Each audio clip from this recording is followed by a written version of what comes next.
All right. I'm going to go through some announcements, just in chronological order as I have it on my list here. So feel free to step in if I'm off on something. Tomorrow, October 8th, Crafting Vision, ABBI. Want to say anything, Tim? Sure. Tomorrow night, 6 o'clock at Meyer Gardens. So if you don't have a ticket and you'd like to come, you can purchase tickets at the door. It's a totally integrated experience. You have full access to the gardens. Perfect. It's a lovely time. It's a lovely time. It will be a lovely time. I'll be there. October 14th is our next service project, Meals on Wheels, West Michigan. I have down, so that's next Tuesday, 9 to 11 a.m. Does that sound right, Kelly? Yes. Okay. Am I missing anything there? We have no volunteers. We have no volunteers. If anybody's available next Tuesday morning, Meals on Wheels, West Michigan. I think it's in Granville. Yep. We'll have, well, I don't know if we'll have Cheryl blast out a reminder. Somebody will blast out a reminder to everybody and text Cheryl or Kelly if you're available. October 15th, I saw, is White Cain Safety Day. If you want to join ABBI and others at Calder Plaza on October 15th, 10 to 11:30 a.m. October 15th is White Cain Safety Day. I think, did I say that? Is that correct? Yeah. I know we have a social event in the works. Bowling probably in November is what Rob told me. So stay tuned for that. There's also holiday shopping, December 6th, Ann. I know the sign-up sheet was working its way around. Yeah, we're moving forward, and Don's gonna give a little something on that, right, Don? Yeah, we're moving forward with volunteers, and if you already signed up and you didn't see your name on it, sign up again, and we'll, I'll send out a confirmation all at once that you're coming and the time, and it's the same kind of thing. If you haven't signed up, I would have last year's list and the year before. We'll get back to you. We'll email some of you, right? Yep. So the list is going around, and we're ready for it, right? Okay. Sounds great, thank you. So that's Saturday, December 6th, and then the following Saturday, the 13th, is the holiday social planned at Blythefield. Stay tuned for more info on that, but save the date. With that, that's my prepared list. Am I missing anything? Does anybody have any other items of business for the good of the club? All right, I'm going to turn it over to Jamie. Hello, everybody. I missed the first meeting. Sorry about that. Are there any happy bucks out there? Anybody that wants to? Oh, Ed's got money up in the air. He can talk. So I actually get two of my grandkids. My oldest grandson on last Friday did his defense of his dissertation, and then afterwards he became officially a PhD in biochemical engineering. I watched it on Zoom. I didn't understand one word what he said, other than protein was a word I did know what that was. And that's how technical it is, and it's all inside an atom. I mean, it's just incredible. Anyway, and then his sister just graduated in May from University of Colorado Boulder in biochemical engineering. She was cum laude. And she decided to walk, and I think I might have said some of this earlier, but she decided to walk the Pacific Crest Trail, which is 2,650 miles from Mexico to Canada. She left on May 18th and finished on September 18th. Wow. So 4 months. So anyway, I can't wait to see her at Thanksgiving and hear all the stories, because it's probably pretty. How many pair of shoes did she go through? Three pairs of hiking boots. Okay. Anybody else? I've got happy bucks just for over the summer, since I got to see both my kids. Most you know, one lives on one end of the country, the other one lives on the other end of the country, and we meet at the cottage for about a week, and after that, we don't get together a lot. So except I'm heading to Portland next week. Week in 10 days. So, let's see, any other happy bucks? Nobody else is happy? Parking tickets we got, everybody got their pin on or are gonna give me some money? Oh, you were ready? Yeah? I'll do a happy buck. Okay. We did a cruise up north from Boston, going north, Bar Harbor and Halifax, Nova Scotia, and then into the St. Lawrence Seaway to Quebec City, and then down to Montreal. It's a great cruise. I highly recommend it. Yep. I'm not sure it's a happy buck or as opposed to a first, so after 40 years, we're at the Michigan game. Michigan's up by 60 points. Turned to my wife and said, well, you want to go? There's about 3 minutes left. She said, no, we've come this far, we're going to stick it out. I thought, that's never been said in 40 years. Something's happened.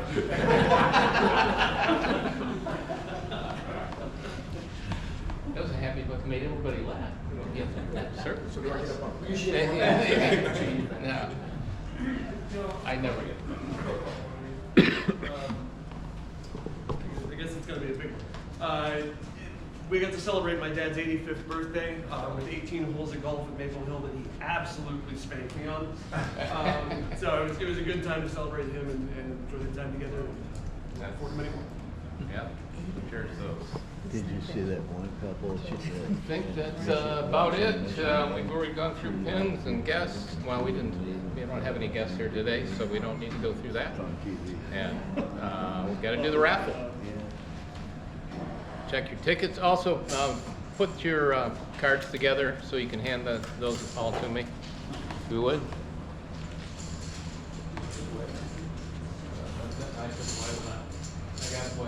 You have it? Okay, I was gonna say, I did not. I was gonna palm it. I mean, good. Okay.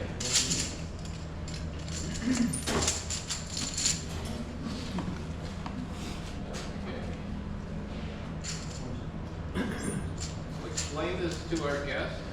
I've been fortunate enough to be sitting right next to, and she's asked us many questions and told us a lot about what's going on, but this is very simple. You get to draw 2 tickets. First one, somebody gets $5 back. Second one, they get to put their hand in that bag, and if they pull out the white chip, they get the extra money that's in there for the last few times. Okay. No. This is totally legal. The bag's pretty full. 336369. No, that's me right here. Yes. Okay. He gets $5 back. Okay. $5. Okay. Yeah. The big one. For green. 424936. 936.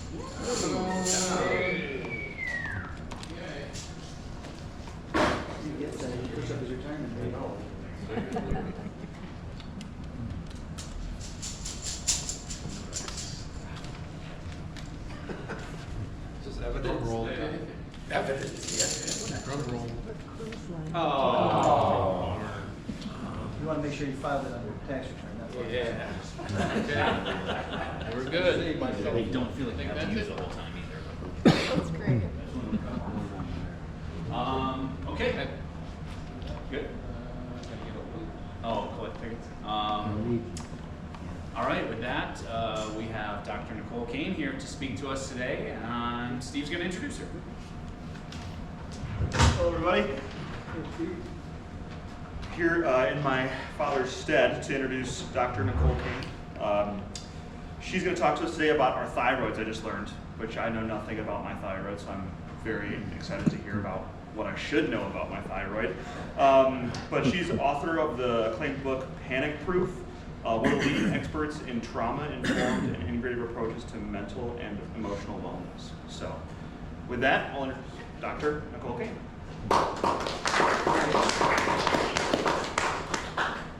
I'm so happy to be here. This will be fun.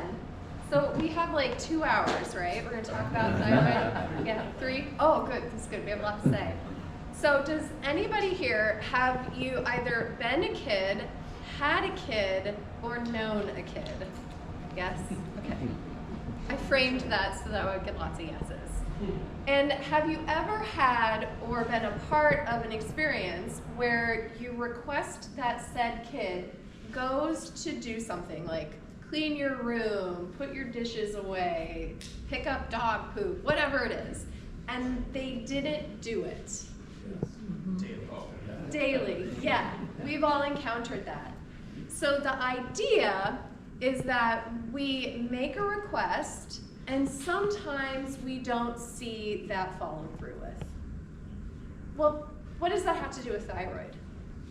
It has to do with sometimes our brains tell our thyroids what to do and the thyroid doesn't always listen.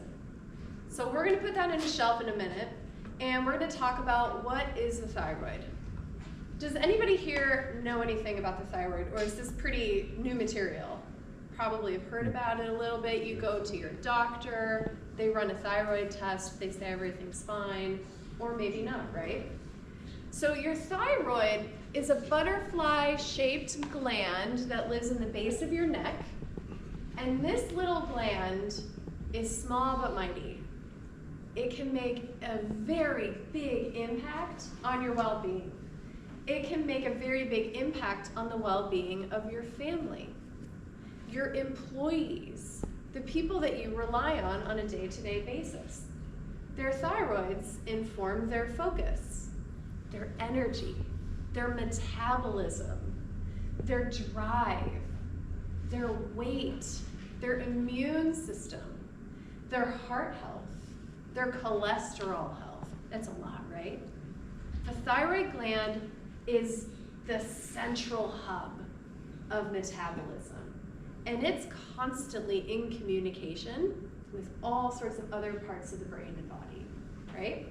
So if the thyroid gland isn't following instructions, we want to know that, right?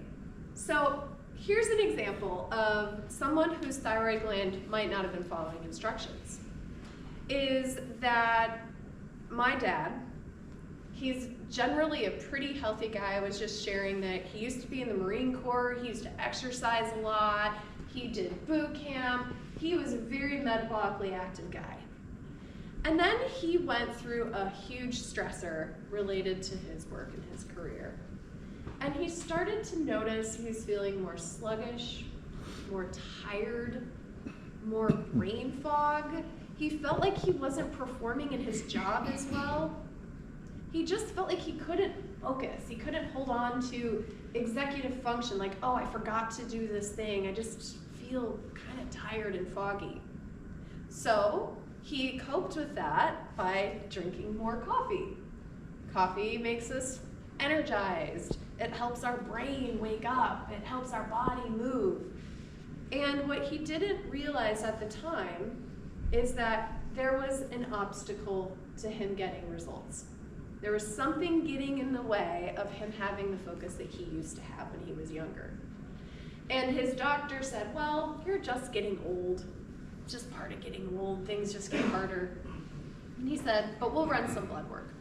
So the doctor ran a basic metabolic panel, and that looks at liver, kidneys, electrolytes. You guys probably get that done every year, hopefully. And everything looked good. And then they ran a comprehensive metabolic panel, just to get a little bit more.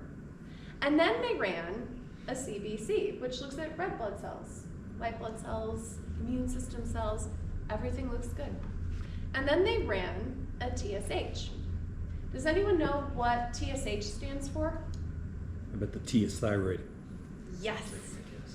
Thyroid stimulating hormone.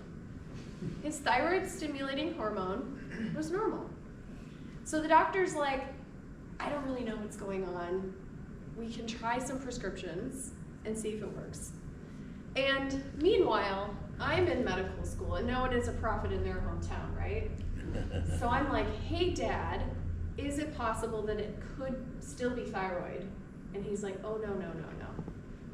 So this case I've seen occur time and time and time again. And so in this conversation, you're going to learn what kinds of questions you might ask if you're wondering if anybody in your life is struggling with thyroid, even though their tests are normal.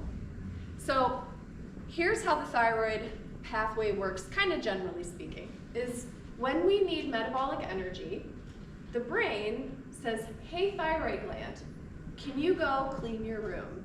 Can you go do the dishes? Can you do the task, right? It does that by sending a signal, a chemical messenger. It's called thyroid stimulating hormone. So this hormone gets released and it goes to the thyroid gland. And now this is why we talked about sometimes we don't get the follow through from our kiddos that we want, right? So sometimes the thyroid gland is like, meh, we're not gonna do that. Even though the brain is communicating and saying, hey, we need thyroid energy, the thyroid gland may not produce that energy. But if we just stop at that request and we only measure thyroid stimulating hormone, we might not know that this is happening, that the thyroid is being sluggish, right? So then we can take it a step further, and many doctors thankfully do. And they test actual thyroid hormone. But today you're gonna learn about the thyroid test that we're not getting enough of, nobody's really talking about, that you're now gonna know about, which could be very game-changing for you. So your doctor's like, well, I actually wanna go check and see if the room got cleaned. I wanna check and see if the thyroid gland is responding to the request from the brain. So he'll run, she'll run, they'll run 1 or 2 tests, T4, and then the other one is T3. T4 is thyroid that isn't very active. It's like having the friend that will come with you to do things, but they're just kind of along for the ride, right? T3, that's the good stuff. That's the thyroid hormone form that gives you energy, that gives you metabolism, that gives you focus, that helps with weight management, that helps with muscle building, that helps with libido, that helps with sleep. T3 is the good stuff. And oftentimes, we're not running that and checking it. We'll check the TSH from the brain. Hey, did you tell the kids to clean their room? We might even ask one of the kids, hey, did you do your room? The kid will say, yeah, I did it. But we don't often check T3. So let's say, is this tracking so far, by the way? Is this making sense? Great. So let's say that we're going above and beyond and we're gonna check T3. We're like, I wanna know if I have the good stuff, right? So let's say, this is gonna get extra confusing here, is let's say we test T3. You go into the kids' room, you check, and everything looks good. But if you lift up the bedspread and you look under the bed, they didn't clean anything. They just shoved it all under the bed, right? Has anyone done that? I did that as a kid. Yeah. I was like, oh gosh, mom's coming. Gotta check, right? So the question that we want to ask that will make you guys advanced thyroid experts by the time you walk out today is how can we say that the brain is doing a good job talking to the thyroid gland, that the thyroid gland is actually creating a clean room. I see normal T4 and normal T3, and yet you still say that my thyroid could be responsible for low energy, low mood, poor metabolism, right? Could it have been that my father was still dealing with suboptimal thyroid? So here's the good stuff. So all of this was biochemistry and physiology, so now you're gonna be ready for the good stuff. So what we have found in endocrinology is that T3, that active good stuff, under certain states gets converted into reverse T3. So the real active good stuff can look like real active good stuff, but it's actually a reverse T3. So the metaphor for this, I'm all about metaphors, is has anyone been to Madame Tussauds wax figure place? Yeah. So you walk up to those wax figures, you see Marilyn Monroe, and it looks like Marilyn Monroe. It's got the hair of Marilyn Monroe. It's not Marilyn Monroe. It's a wax figure, right? So this is what T3 is, reverse T3 is. So we can do a blood test for T3 active thyroid. We can do a blood test for the good stuff. But we are looking at if some of that good stuff are Marilyn Monroe wax figures, right?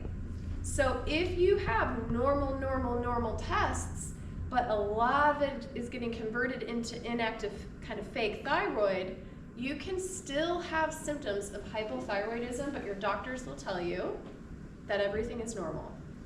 Has anyone encountered this before? Like, I check all the boxes, I really resonate with this, but all my tests are normal. This can be really frustrating for people. So, what do? We ask questions. We get to ask why. If we believe that the body is wise, if we believe that the body is designed to heal itself, and we believe that symptoms are indicators about what might be out of balance, then we can ask different questions. Instead of saying, well, you have symptoms of hypothyroidism, your lab tests are normal, so, I don't know, eat more iodine, we could say, why? Why might the thyroid be underperforming? Or why might the thyroid be converting active metabolic hormone into inactive? Why would the body do that? Turns out there's a reason. And if we can address the root cause, if we can address the reason for that, oftentimes we see that the thyroid will perform better. So let's talk about some root causes. Is this tracking still? Okay, good. So we find that everything works normally. We get TSH, the brain says, okay, thyroid gland in the base of the neck, make some T3 and T4, the thyroid gland's like, I got you, everything is going good. And then there are circumstances that can screw up that whole process. So high stress is one example. Let's talk about this. I'm sure that nobody here deals with high stress, but I can tell you that my clients do, right? So when our body is under stress, do we know what a really common stress hormone is? Yeah, you guys are good. You're like advanced viz. Yes. Cortisol. So when the body is under a lot of stress, it releases cortisol. Cortisol comes from the adrenal glands, which live on top of your kidneys. Cortisol makes your heart beat faster. It gives you more energy. It makes your blood sugar increase so that you have the fuel to fuel the muscles so you can run away or fight the tiger, right? When the body is under a lot of cortisol all the time, like if you've worked a lot of hours, you feel like you're burning the candle at both ends, you figure, wow, I've been under a lot of stress, it's just life. When the body's under stress, it likes to have checks and balances. So when it has all that cortisol saying go, go, go, it's gonna dial back the amount of thyroid, right? It's gonna start converting that into reverse thyroid because otherwise it's unchecked. Those feedback loops aren't working and then we find people get overstimulated. So then you have someone who's under a high amount of stress, the thyroid gland is working well, but the body's like, we need to calm ourselves down, we need checks and balances, so we're gonna make Marilyn Monroe wax figures, right? So what do we do about this? So if somebody is experiencing symptoms of hypothyroidism, we might need to regulate their stress. I had a client recently, I see patients in Arizona, and I had a client recently and she was gaining a lot of weight despite exercising a lot. Like this girl's in Pilates 5 days a week, and then she was walking her dog every single morning, 4 a.m. because let's face it, Arizona is way too hot. And she can't figure out why she's gaining more and more weight. She's eating a good diet. They say good abs start in the kitchen. She's doing everything right. She can't figure it out. We test her thyroid.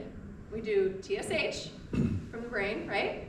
T4, also T3, that really good stuff. And then I'm wondering if it's getting converted. And it is. We do a reverse T3, and there's a bunch of reverse T3. So I asked why. Well, why is her body making this inactive thyroid hormone? Well, turns out her cortisol was really high. She was over-exercising. So paradoxically, we had her exercise a little bit less vigorously. I was like, maybe Pilates 3 days a week, and then let's do some gentle stretching or something a little more low impact. And then as the stress came down, her thyroid started improving and her weight started dropping. So that's one example. So why else might the body make inactive thyroid hormone? Well, there's pathways.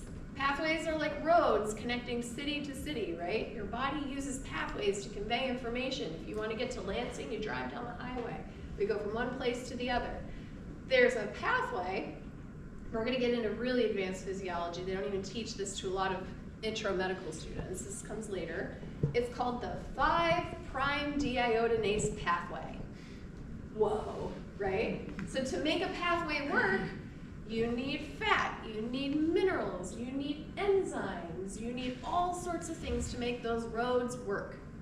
And if we don't have the resources to make that thyroid pathway work, it will make inactive thyroid. So if somebody doesn't have enough iodine, they may have symptoms of hypothyroidism and they may get a goiter. Anyone ever had a goiter? I had a goiter when I was in medical school. I was so stressed, right? All that cortisol. So if you don't have enough iodine, the thyroid can convert and try to conserve resources. If you don't have enough zinc, the thyroid can convert into inactive thyroid. If your body has too much copper, which could come from water, it can come from unfiltered water, it can come from the pipes, it can come from minerals in the ground, it can cause thyroid. If you're under high stress, we talked about, right? If you don't have enough fat. So the thyroid has a lot to say. The thyroid makes a really big impact in your health. And so if you stop and we think of Sherlock Holmes, right? He goes to the mystery, he goes to the scene. He doesn't just say, yep, somebody's gone missing, that's closed case, right?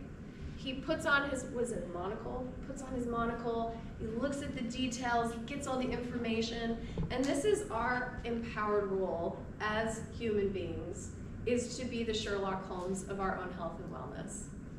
It's to start asking the questions of why am I experiencing the symptoms am I experiencing? And it may not be thyroid, that's just what we get to talk about today. But that same curiosity about what might be the underlying root cause of why I feel the way I feel can get you a lot of really fun answers. It may mean that you need an ectomy of some sort, relationship-ectomy, job-ectomy, situationship-ectomy. It may mean that you need more of something else. I need more rest, I need more sunshine, I need more fresh air, I need more relationships, I need more iodine. It may mean that the body needs some tonification. Maybe the thyroid gland actually has been under a huge amount of stress. Maybe you've been exposed to mycotoxins, mold. Have you been in a wet building? Have you been in a house where there was mold and that's causing inflammation? Have you been exposed to environmental toxins like mercury, lead, arsenic, things that can be found in the environment, right? And you can start asking those questions and you'll get really interesting answers. So I sent a resource, so this was a lot. I just downloaded a whole bunch of information, and I sent a resource, and you could ask I don't remember to whom I sent the resource. It was Kevin, right? Well, it might have been Cheryl. Cheryl? So you can ask her, and it's some free pages from my book. And so if you want to learn about what were the signs of maybe thyroid, maybe a little sluggish, or what are the signs that the thyroid might be under stress, those are going to be in there. And that's just kind of a gift for me to you so that you have that resource going forward. And so what your action item will be is to spread the word about being curious about thyroid. Spread the word about being curious about our body's health. It can impact our employees, it can impact our families, it can impact our lives, our productivity. You guys are here to make a difference. I've heard about incredible organizations that you guys are supporting. So having healthy mind and body is a part of that. So when you go to your doctor and you guys do your annual checkup, I want you to ask for 4 thyroid tests. It's a full thyroid panel, and this will be in your handout. One is the TSH from the brain. This is the parent saying, hey, go clean your room. The second one is T4. Remember, that one's not very, it's the friend. It's the buddy just hangs out, doesn't really do very much. Then there's the T3, that's the good stuff, the active thyroid hormone. And then you're gonna ask for reverse T3 because this one can get converted into this one and create wax figures, metaphorically speaking. So you want to ask for all 4 of them. Your insurance should cover a couple of them, but if your insurance doesn't cover the other thyroid tests, you could order it, and it should be less than $20 for you to just cash pay for that. So it shouldn't be cost prohibitive, and that's pretty lovely. So I'm happy to expand on this or answer any questions if you have them, or any unrelated questions. So my mother, my two sisters, and one of my daughters all had their thyroids removed. They had thyroid cancer. And then they have to take medication for the rest of their life, right? Is that the hormone they're getting? So they're probably taking levothyroxine, which is the T4. So when we were doing TSH, T4, this is the one that's a little bit less metabolically active, but when people have had a thyroid removal, they usually give levothyroxine. And the body needs to process and convert that into the good stuff in order for it to be effective. So 20% of this is used metabolically, 80% of T3 is what's used metabolically. So the question that I always ask, because I've worked with lots of people who've experienced that, is how effective is the body at converting T4 into T3? Some people need it compounded. So they go to a compounding pharmacy or the pharmacist, and the pharmacist will actually give them T4 and T3 together. So what could be happening, and what I've seen in lots of people, I have a patient actually, I'm going to see her later today in Arizona, coming to mind, who this happened. She had thyroid cancer, she had the radioactive ablation, she no longer has thyroid. She takes compounded T3, T4, because every time she tries to switch to just T4, she stops making the good stuff. And so she has to be given the good stuff. And then we want to support the body's use of that by giving it the cofactors it needs, like iodine and zinc, and making sure that she's not putting the body under lots of stress so it converts it. Does that answer it? Yeah, kind of. I mean, my mother and my two sisters are like ever-ready bunnies. They're like, they must be getting enough energy somehow. That's wonderful. But my daughter is a little different. She does fine. Yeah. And it's really interesting how thyroid can affect everything else. So our healthcare system is very siloed. So you go to the endocrinologist and they do thyroid. And then you go to the neurologist and they do brain imaging and nervous system scanning, right? And then you go to the gastroenterologist and they do your colonoscopy and they look at your gut. But what we have an opportunity here as people is to start asking questions about how are all of these systems really talking to each other? Because a domino on one end can create a whole trickle down on the other end. So if someone's thyroid is out of balance, they may experience lots of hair loss. And they might not know that it's an endocrinology referral. They may go to their dermatologist who may put them on something for hair loss, right? So I appreciate the opportunity to do the Sherlock Holmes digging. And so for her, if your daughter, you said your daughter, granddaughter, if she's like, kind of feeling a little bit off, there may be an opportunity to support the way that the thyroid is communicating with her estrogen. Or maybe the way that the thyroid is communicating with the gut microbiome. Yeah, they talk. The gut does 80% of the talking. It's amazing, right? So we get to be curious and say, well, instead of trying to pull myself out of the well and just be above ground, is how can I climb the tower and feel even better? And so those are the questions that you might get to ask. I love that. Thank you. What else? Yeah. The advent of GLP-1s, is that like a band-aid of treatment? Or I guess how do you see that interfacing with people looking at their health holistically? Yeah, peptides, right? Peptide therapies. Everybody's asking about GLPs and GLP-1s, and each particular form has a different metabolic activity. The questions that I have, we haven't answered yet because they're so new. So we haven't seen long clinical trials. We don't know what the longitudinal studies are. We don't know what the long-term outcomes are. So while they are very exciting, I always get reticent about a magic bullet. I always get reticent. So what's more interesting to me is what is the symptom telling me needs healing and how can I support the body in self-correcting that symptom? Because we find with GLPs as an example, is that when we remove the GLP, the symptoms all come back. So at best, it's palliative.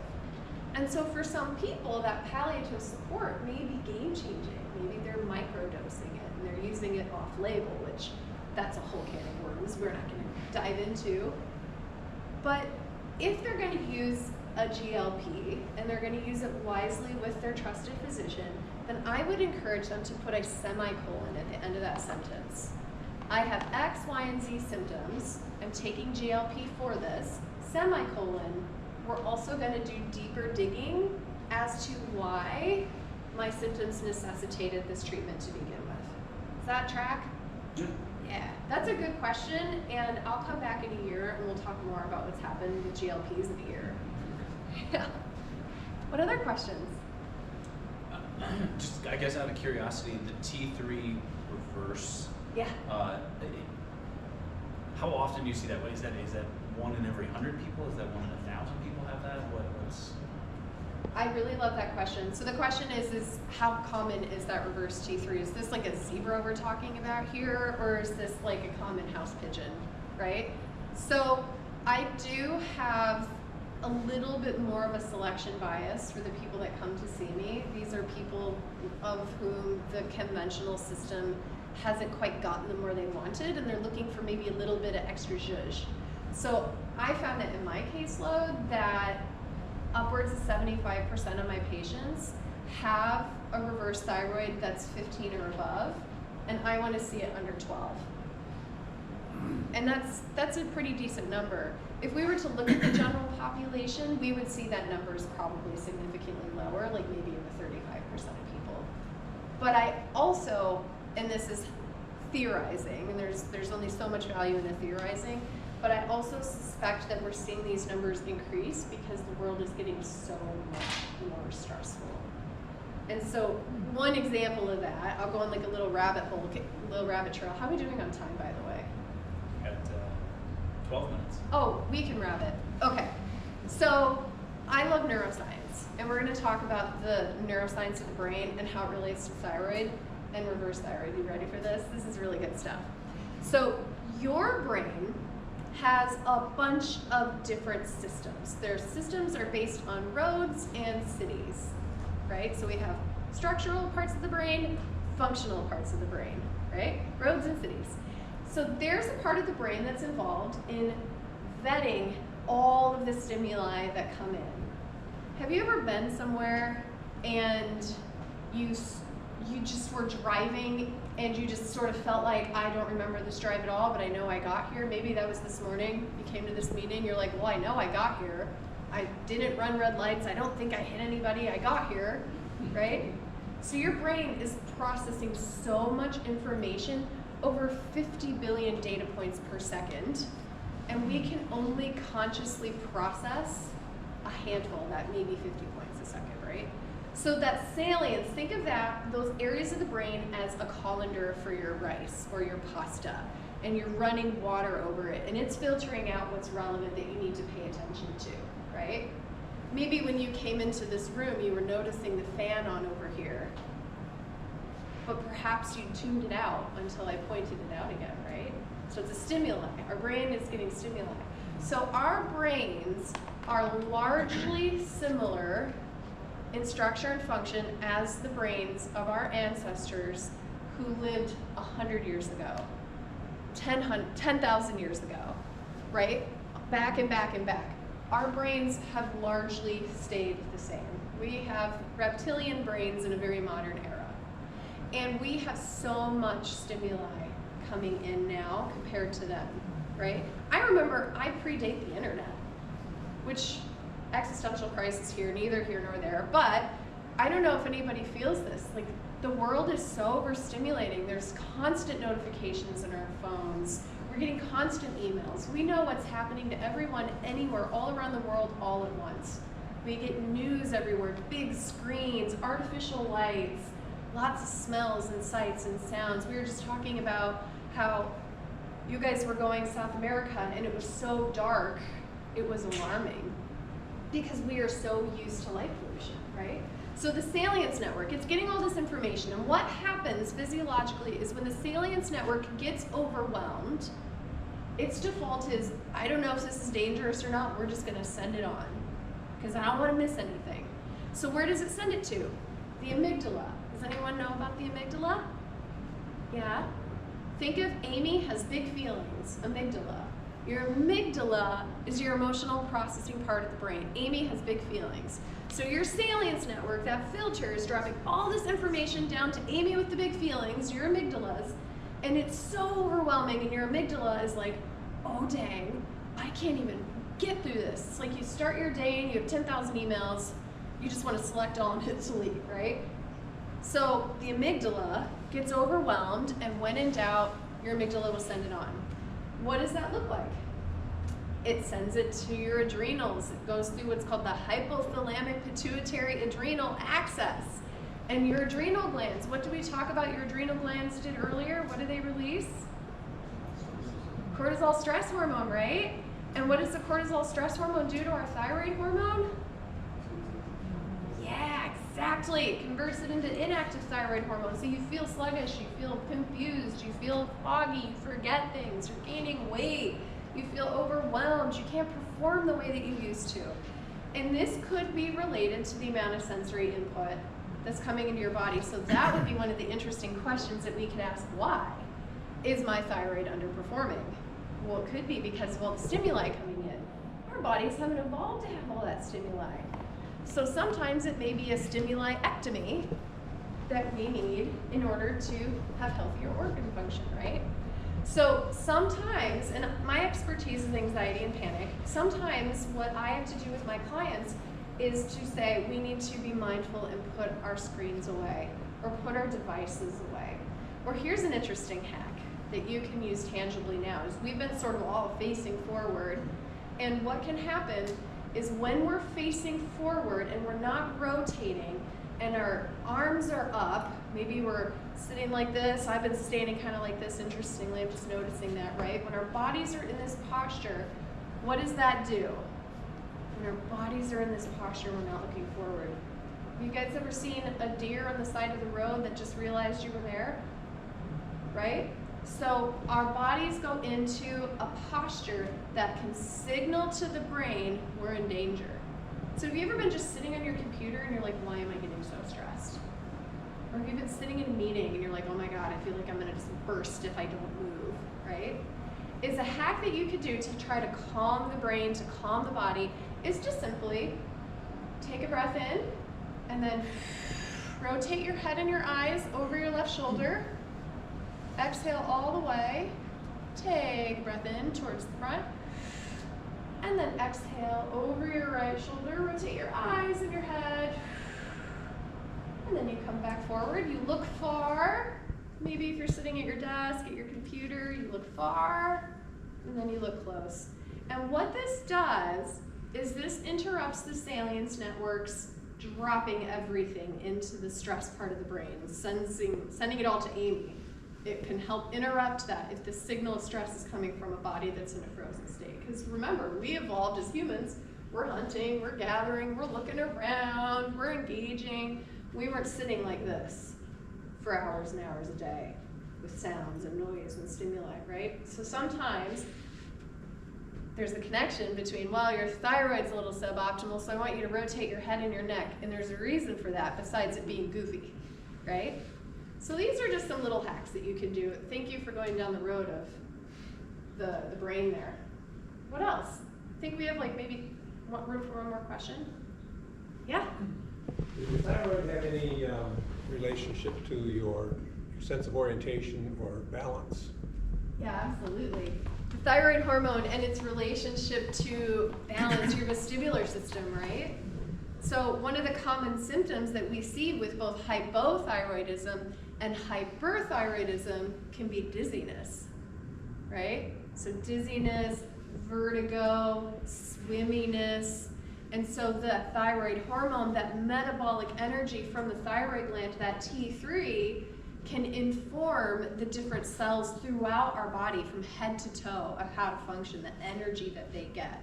And so when the thyroid is sluggish, or when the thyroid is working way too hard and making too much thyroid hormone, it can affect our vestibular ocular system. I love that question. So somebody may be at a neurologist with dizziness, and then they may well say, well, go see an ENT. We don't know what's going on. But it could be that you really needed to see an endocrinologist for the thyroid. I haven't been there yet. That's the next stop. That's a really, really good stop, and ask for all 4 of those tests. And I don't expect anyone to remember them, so just send an email and say, like, what was that? What was the test Dr. King sent out? Or you can get my book at the library, which is awesome. I love supporting the local library.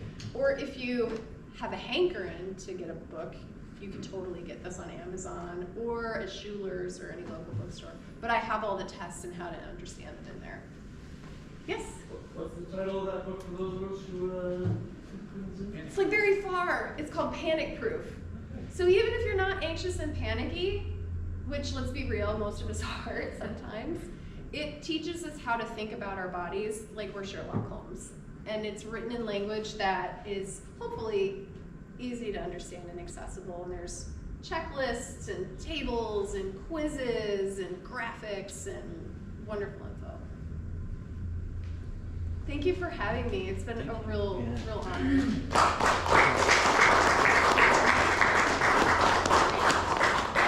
And we'd love to have you back next year when we know more about GLP-1s, maybe. I will be here. I will also get with Cheryl and have her distribute those handouts from Dr. Nicole. And everybody go and check your calendar for next Tuesday, October 14th, see if we can get some people at the service event. Other than that, November 4th is the next time we're here, and meeting's adjourned.